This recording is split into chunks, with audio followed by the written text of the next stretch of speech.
Doctor పాండాల Maheshwar. నేను ప్రవృత్తిపదంగా సాహిత్య సేవ చేస్తూ సమాజాన్ని ఒక మంచి ఆదర్శవంతంగా తీర్చిదిద్దాలనే సదుద్దేశంతో నేను రచనలు సాగించడం అనేది సాగుతుంది. వాటిలో భాగంగానే వివిధ సాహితీ సంస్థలతో నాకు సత్సంబంధాలు ఉన్నాయి, యువజన సంఘాలతో సంబంధాలు ఉన్నాయి. సోషల్ మీడియాలో తరచుగా నేను అనేక కవితలు రాస్తున్నాను. జాతీయ దృక్పథంతో నేషనలిస్ట్ ఛానళ్ళు బాగా తిలకిస్తూ జాతీయవాదాన్ని ప్రచారం చేయడంలో నేను ముందున్నాను అని నేను చెప్పుకుంటున్నాను. అందులో భాగంగానే నేను 10 పుస్తకాలు రాయడం జరిగింది. వాటిని అన్నిటినీ కూడా శ్రీవాణి గిరిజ ప్రచురణల పేరుతో ప్రచురించడం నా పుస్తకాలకు ఉన్నటువంటి ప్రత్యేకత. ఇందులో ISBN నెంబర్తో 2 పుస్తకాలు రావడం జరిగింది. వాటిలో హిందూ ధర్మ నియతి అనే ఒక పుస్తకం, వాటిలో పంచాక్షరి అనే పుస్తకం. హిందూ ధర్మ నియతి అనేది హిందూ ధర్మం మతం కాదు, ఇది జీవన విధానం. శైవం, వైష్ణవం, శాక్తేయం, కాపాలియం, బౌద్ధం, జైనం ఇవి మతాలు. ద్వైతం, అద్వైతం, విశిష్టాద్వైతం, శుద్ధాద్వైతం, ఆర్య సమాజం, ప్రార్థనా సమాజం, బ్రహ్మ సమాజం, ప్రేమ సమాజం అనేవన్నీ ఆయా తాత్విక సిద్ధాంతాల మీద ఏర్పడిన సంప్రదాయాలు. ఒకే దేవుడు ఒకే గ్రంథం అని హిందుత్వం సనాతన ధర్మం గిరిగీసుకొని కూర్చోలేదు. ప్రపంచమంతటా దేవుడున్నాడు. నీరు, నిప్పు, గాలి, నేల, ఆకాశం అంతటా ఆయనే వ్యాపించి ఉన్నాడు. అందరిలో అంతటా దేవుడే ఉన్నాడన్న ఈ ధర్మం అనుసరించిన వాళ్ళు ఒక దేశం మీదికి, ఒక జాతి మీదికి దండెత్తలేదు. అయితే ధర్మాన్ని రక్షించడానికి నీవు శక్తివంతునిగా నిలబడాల్సిందేనని దృఢంగా చెప్పింది. అందుకే మన దేశం ఎన్నో రాక్షస మొగల దాడులు చేసి ఈ భూమిపుత్రులను హింసించి పరిపాలన చేసిన తన అస్తిత్వాన్ని కాపాడుకుంటూ తన కాళ్ళపై నిలిచింది. అందుకే మన దేశం విశ్వగురువుగా కీర్తించబడింది. వేదాలు, ఉపనిషత్తులు, స్మృతులు, దర్శనాలు, పురాణాలు, రామాయణ, భారత ఇతిహాసాలు అన్నీ ప్రపంచానికి జ్ఞానభిక్ష పెట్టాయి. ప్రపంచంలో మానవుని దివ్యమానవునిగా తీర్చిదిద్దాయి. చతుర్విధ పురుషార్థాలు, చతుర్విధ ఆశ్రమాలు మన కుటుంబ జీవన పద్ధతిని ప్రపంచంలో స్వీకరించింది. వర్ణధర్మాల్లోని శాస్త్రీయ విభజనను కూడా మేధావులు అంగీకరించారు. ఆత్మసర్వత్ భూతాని అన్న సమానత్వాన్ని ప్రపంచం ఆమోదించింది. ఇవన్నీ గ్రహించి ఒక వరుసలో సులభంగా అర్థమయ్యేటట్లు హిందూ ధర్మ నియతి ఇలకు వెలుగు అనే మకుటంతో పుస్తకం రాశాను. త్రిమూర్తుల ఆవిర్భావంలోని ఆంతర్యాన్ని, ధర్మం రక్షణ దశావతారాలు వచ్చాయనే పరమార్థాన్ని, భారతీయ వేదాంతం దర్శనాల వైభవాన్ని, హిందూ ధర్మంలో జన్మించిన త్యాగదనుల హిందూ ధర్మ ఆశయాలు, ఆదర్శాలు ప్రపంచానికి వెలుగును ఇస్తాయని చెప్పాను. మత మార్పిడులు, దురాగతాలకు గురి కావద్దు. మత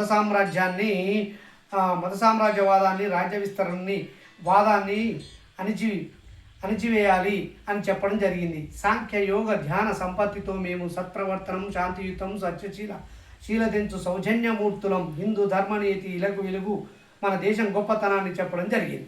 రాజనీతిని, ఆధునికతను జోడించి విశ్వయవనికపై భారతదేశం ప్రమోషన్ దశ చేరుకుంటున్న వైనాన్ని కూడా చెప్పాలన్న వలసవాదాన్ని, ఉచిత పథకాలను, ఓటు బ్యాంకు రాజకీయాలను ప్రస్తావించడం జరిగింది.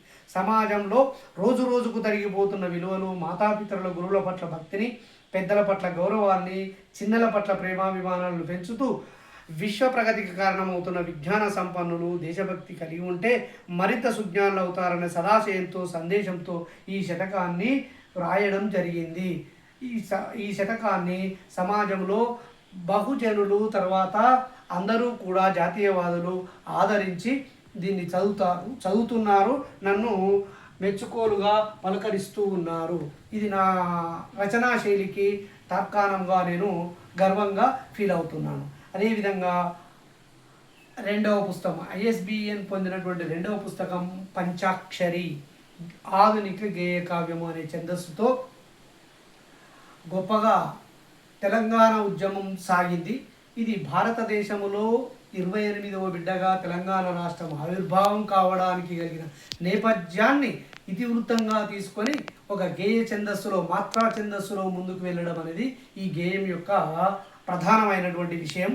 దానిలో భాగంగానే ఈ తెలంగాణ సాయుధ పోరాటం నుంచి మొదలుకొని విషయాలను పక్కన పెట్టి మలిదశ ఉద్యమంలో కేసీఆర్ గారు తెలంగాణ రాష్ట్ర సమితిని స్థాపించి నుంచి దీక్ష మొదలు పెడితే ఆయా పల్లె పదాల్లో 10 జిల్లాలతో ఉన్నటువంటి తెలంగాణలో పల్లె పల్లె పల్లిలో, గల్లె గల్లీలో, పట్టణాలలో అంతా జై తెలంగాణ నినాదాలను మారుమోగుతున్నటువంటి తరుణంలో దీన్ని వస్తువుగా తీసుకొని నేను పంచాక్షరి జై తెలంగాణ అనేది పంచాక్షరి శబ్దం.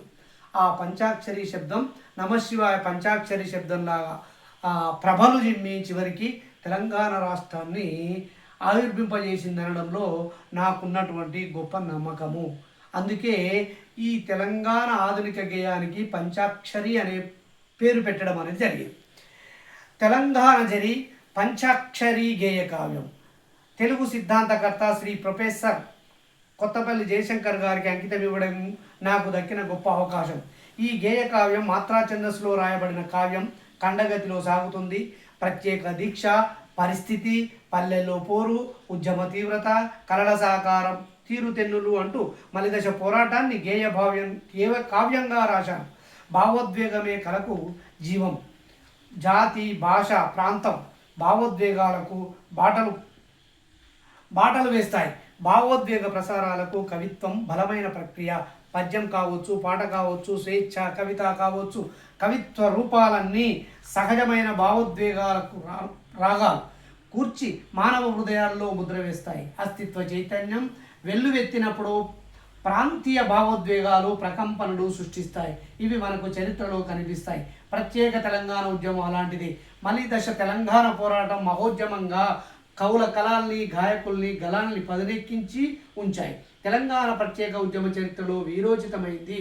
సబ్బండ వర్ణాలు జై తెలంగాణ అంటూ, జై జై తెలంగాణ అంటూ వీరావేశంతో ధర్నాలు, రాస్తారోకాలు, శాంతి దీక్షలు, పలు విధాలుగా సమ్మెలు, పెండవును. తెలంగాణ పదమే గొప్ప భావోద్వేగ హృదయోత్తేజము.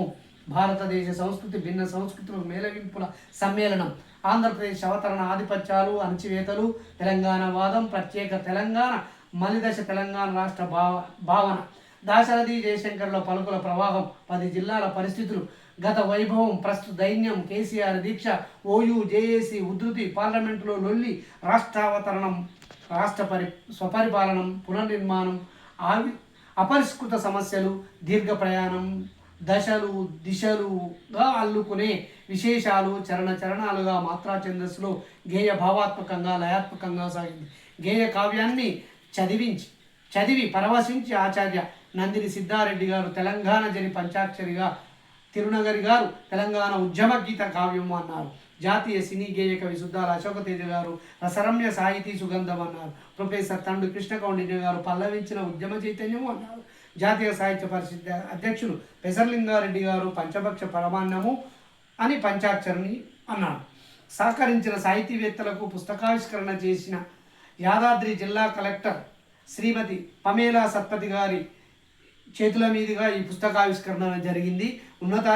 జిల్లా ఉన్నతాధికారులు అందరూ కూడా నాకు సహకరించి ప్రోత్సహించారు. దీనిలో ముఖ్య భూమిక పోషించినటువంటి యాదాద్రి జిల్లా రచయితల సంఘం అధ్యక్షుడు డాక్టర్ పోరెడ్డి రంగయ్య గారు, కార్యదర్శి శ్రీమతి జయశ్రీ గారికి, సాహితీ మిత్రులకు హృదయపూర్వకంగా ధన్యవాదాలు. జై తెలంగాణ, జై హింద్, జై జగన్.